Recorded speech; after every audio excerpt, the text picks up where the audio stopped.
Dito sa Barangay Nueva Union, siyudad ng Pasig, Iloilo, muling napatunayan na kapag nagkakaisa ang komunidad, umaagos ang pag-asa at umuusbong ang pag-unlad. Sa matagumpay na pagpapatupad ng lawa at binhi, hindi lamang nabuksan ang mga pagkakataon para sa mas masaganang kabuhayan. Nabuo rin ang mga kwento ng katatagan at pagbabago. Mula sa mga mangingisdang muling nabigyan ng pag-asa dahil sa malinis at masaganang lawa, hanggang sa mga magsasakang nakapagtanim muli gamit ang dekalidad na binhi. Ito ang mga kwentong nagbibigay lakas, nagbubuklod at patuloy na nagbubukas ng panibagong yugto para sa Pasig. Tunghayan ang kanilang kwento dito lamang sa Kwento ng Pag-asa at Pagbabago.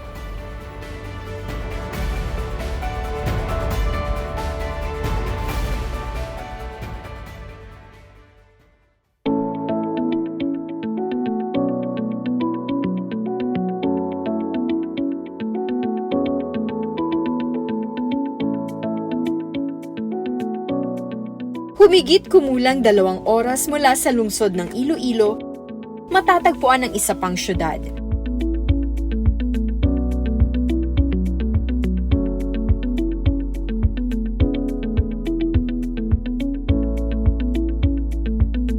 Ang Pasig City.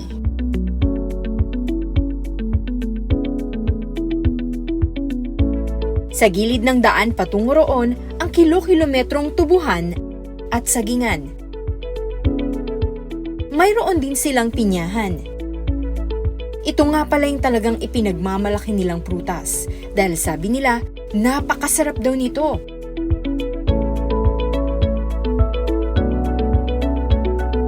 Kilala din ang lugar bilang pinagdarausan ng mga palarong pambansa at iba't ibang local sports competition. Pero sa kabila ng maunlad na mukha ng lungsod, naroon pa rin ang mga kabukiran kung saan sagana ang mga pananim.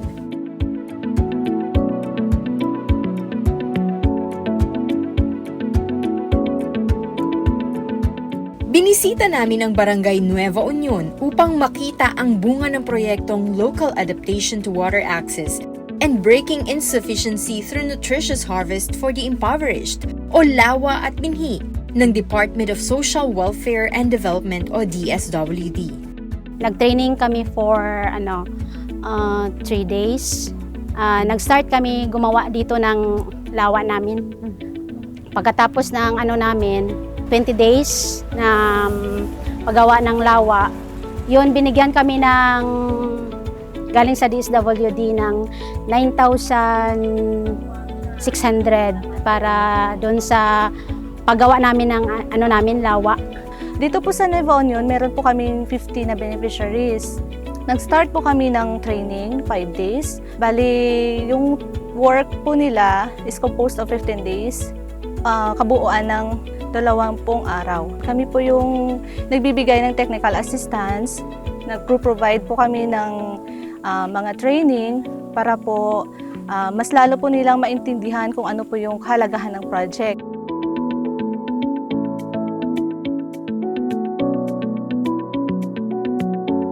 Kamangha-mangha ang pagkakagawa nila ng disenyo ng hardin. Sa pagpasok ay hindi ka maiinitan dahil natatakpan ng trellis na ginawang bubungan ang daan patungo sa kubo. Kung saan, regular na nagpupulong ang mga miyembro ng Nueva Union Farmers Association o NUFA. Dahan-dahan lang din sa pagpasok dahil may malalaking bunga ng kalabasa na nakalaylay sa gitna ng daraanan. Mukhang alagang-alaga ang mga gulay dito dahil matitingkad ang mga kulay ng mga ito at malalaki. Ay, ito! Ano yan? Ang ganda ng kulay niya, green na green. So, kailangan po siyang maging yellow or ano? Oo, yellow. Mga 1 linggo pa yan. 1 linggo pa. Oh, sige, lalaki ka pa kalabasa. Yung gulay namin dito sa garden namin, binibinta namin. Dito lang sa amin, sa community namin. Hindi naman namin mailabas na kasi dito pa lang sa amin na consume na namin, kulang pa. Oo. Dito sa namin. Pagkatapos yung iba, nag-donate kami sa mga malnourished children sa health center. Tapos sa BJMP, sa school, binibigyan din namin sila ng mga gulay ang mga bata. Regularly kami na pumupunta dito, Martes at saka Sabado. Masaya ako kung pumupunta ako dito, ma'am, kasi siyempre maiwan mo ang mga problema mo sa bahay dito. Marami kang makausap ng mga kasama mo. O, katulad sa mag-aahon kami ng isda namin. Masaya, ma'am. Sa dulo ng taniman, makikita naman ang kanilang lawa kung saan makakahuli ng mga hito o tinatawag nilang pantat sa salitang Hiligaynon. Dito sa Barangay Nueva Union, makikita ang isa sa mga proyekto ng lawa at binhi. So dito, may mga tanim silang talong, may tanim silang kalabasa, sili, at kung ano-ano pa na makikita nyo sa pinakbet. Okay, so pupunta tayo ngayon kay Kuya Franklin, na presidente po ng NUFA. Manguhuli siya ng hito. Dito sa lawa, ito yung lawa nila, makikita mo dito yung mga hito, meron din silang tilapia. Siyempre, hindi natin palalampasin ang pagkakataon na muling makahuli tulad nung dating pinuntahan namin sa Santa Catalina, Negros Oriental. Yun! O diba? Ang saya! Nakahuli ako noon. Accomplishment na sa akin yun dahil masarap naman talaga sa pakiramdam makahuli ng isda o kahit anong seafood, mga hipon, shellfish, mga ganong klase. Ano sa palagay nyo? Makakahuli kaya uli ako? Sige, kailangan lang matyaga ka dito maghintay ka. Tapos kapag naramdaman mo na parang bumibigat, kailangan mo na talaga. Kailangan mo hulihin agad para di makawala. Ayaw niya. Alam nila. Alam nila may ano yun. Alam nila. Alam nila yung balak natin. Sayang! Napakailap ng mga isda dito. Alam siguro nilang bagong salta lang ako dito sa lugar nila. Pero malay mo sa susunod, think positive! Bagong taon, bagong pag-asa, di ba?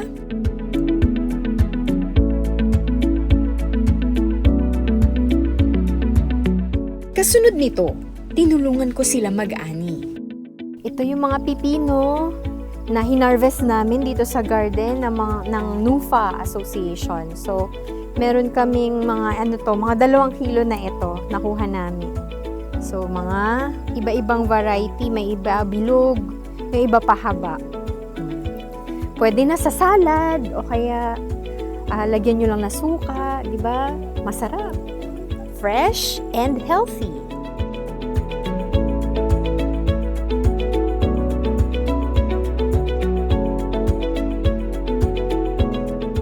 Pinapili kami ni ma'am ng magpag-orient namin ng lawa na kung ano daw ang amin itananim. Kaya tinanim namin noon is kalabasa, talong, okra, mga gasitaw, ganon. Second cycle ng aming tanim or tinatawag naming second cropping, yung mga tanim namin ngayon. Kaya ang iban, old na siya ma'am. Kaya sa next month siguro, magbabago na kami ng mga punla namin. Tulad na lamang nitong panlahok nila sa tinola na tinatawag nilang labog. Nakakapagpasarap ito ng sabaw at nagbibigay talaga ng kakaibang sarap sa lasa ng manok. Pag meron itong sangkap na ito, tinatawag nilang nilabugan ang tinola. Ang nadagdag namin, sili. May pitsay rin kami. Naka-harvest na kami ng amin litos, ma'am. Next cycle is papunta na sa tag-init, ma'am. Siguro magta-try kami ng carrots, labanos, kung suited sa amin ditong lugar. Nakatulong din ang Department of Agriculture at mga paligsahan ng lokal na pamahalaan para makabili ng mga binhi at similya ang mga benepisyaryo. From the very beginning, before this Lawa at Binhi program, mayroon tayong opisina, yung livelihood section natin sa Office of the City Mayor. At ganoon din, yung mga programa ng DSWD, yung Sustainable Livelihood Program. So, yun na yung office na yun, yung nagpapatakbo at kung ano yung mga logistical support natin in terms of equipment, in terms of facilities. Yung lungsod natin is nakahanda na mag-extend ng tulong. Dito po kasi namin nakita yung sustainability ng project. Successful din naman po yung lawa nila. Palagi silang aktibo sa lahat ng mga aktibidad ng LGU. Pareho ngayon, nakasali sila sa Stephen program namin. Yung parang contest yon ng pagandahan ng gulayan at halamanan sa barangay. Last year sila yung nag-champion. Less kami sa expenses kasi ang amin mga binhi, binibigay lang ng DA. At saka yung amin mga abono is galing lang sa amin yung vermicomposting. Kayo po yung gumagawa? Oo, ng sarili dyan niyong sa loob fertilizer? mayroon kami dyan. Yung fingerlings namin sa lawa, nanggaling yun sa contest namin sa Pasig City. Oo, kami yung nag-first sa lawa at binhi namin. So yung panalo namin na pera, yun ang binili namin ng fingerlings. At saka binibili namin ng mga binhi namin.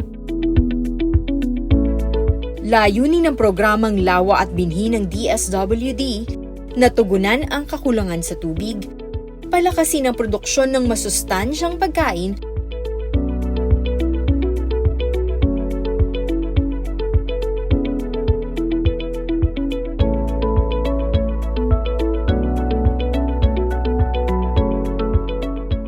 at bigyan ng kakayahan ang mga komunidad na maging handa sa hamon ng klima at kahirapan. Dahil dito, mas madali na sa mga miyembro, maging sa mga hindi miyembro na magkaroon ng ihahain sa hapagkainan. Ang mabintang gulay namin talong. Kasi ang community dito lang pumupunta at bumibili. Sa aming bahay, 2 na lang kami ng asawa ko. Yung mga anak ko mayroon ng mga asawa. Makabenefits kasi galing ako dito, may dala-dala kong yung mga reject na binibinta namin kung minsan dinadala namin sa bahay. Bukod sa nakakatulong sa kapaligiran ang pagkakaroon ng mga halaman at tanim na gulay sa paligid, nakakatulong din ang lawa upang magpatuloy na malusog ang mga pananim tuwing tag-init, kung kailan madalas natutuyo ang lupa na isang hamon ng climate change. Andyan din po kami para tumulong kung kinakailangan. Nagpro-provide din kami ng binhi sa pamamagitan po ng City Agriculture Office. Sa office din po, nagbibigay din kami ng tulong para po mas lalo nilang mapahalagahan yung proyekto. Sa ilalim ng Lawa at Binhi, nabigyan ang Nueva Union Farmers Association ng mga binhi, kasangkapan at pagsasanay sa makabagong pamamaraan ng pagsasaka. Tinuruan silang magtanim ng mga masustansyang gulay, sapat para sa pamilya at may sobra pa para ibenta. Noong una is naka 8,000 plus kami, ngayon is siguro malapit na sa 20,000. Higit sa lahat, natutunan nila ang kahalagahan ng tamang paggamit ng tubig at ang sama-samang pagkilos para sa pangmatagalang kaunlaran. Nagbibigay po ito ng food security para din po sa preparasyon sa mga disaster, parang preparedness po natin at para secure din po yung ang food. Kami din sa LGU nagbibigay din po kami ng logistic. Nasa 50 magsasaka ang miyembro ng NUFA. Nakatanggap sila ng halagang 9,600 pesos kapalit ng pagtatrabaho nila para maitayo ang garden noong June 2024. Kasunod nito, napakinabangan nila ang kanilang mga tanim sa loob lamang ng ilang buwan. Dito, yung amin sales is total sa by cropping. Ang 80% pupunta sa amin na mga board at saka ang 20% pupunta sa general fund ng NOFA. 80%, dahil hati-hati kaming 15 na board. Binili namin po ng gamit namin sa sa bahay, halimbawa po ng bigas, abono. Nakatulong din 'yon para maibsan yung namin sa aming pamumuhay. Sa patuloy na suporta at pagkakaisa, umaasa ang Nueva Union Farmers Association na mapapalawak pa ang kanilang produksyon. Nagpapasalamat kami sa DSWD na kahit malayo kami, nakarating kayo dito, ma'am. Hangad nilang hindi lamang sila ang makinabang, kundi pati ang susunod na henerasyon. Mga kabataang muling magmamahal sa lupa na bumuhay sa kanilang mga magulang. Ang kwento ng Nueva Union Farmers Association ay patunay na sa tamang suporta, sapat na kaalaman at matibay na samahan, kayang baguhin ang takbo ng buhay ng mga magsasakang umaasa sa mga kabukiran. Ay, malaking salamat po DSWD National na binigyan nyo kaming pagkakataon na makakuha ng lawa at binhi. Salamat po.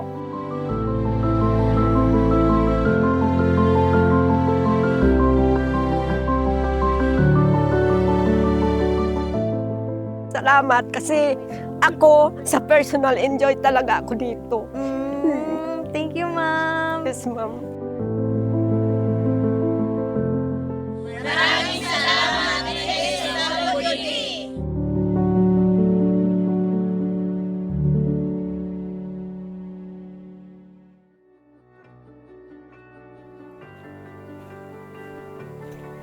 Sa programang Lawa at Binhi, hindi lang mga proyektong pangkalikasan ang naipatupad, kundi mga pangarap ang muling nabuhay. Ang tagumpay na itong sama-samang tinahak ng pamahalaan, organisasyon at mamamayan ay patunay na ang tunay na pag-unlad ay nagmumula sa pagkilos at pagkakaisa. Habang patuloy na umuusbong ang PASI, dala-dala natin ang inspirasyon mula sa kanilang mga kwento. Mga kwentong nagsasabing kapag may malasakit, may pag-asa. At kapag may pagkakaisa, may mas maliwanag na kinabukasan.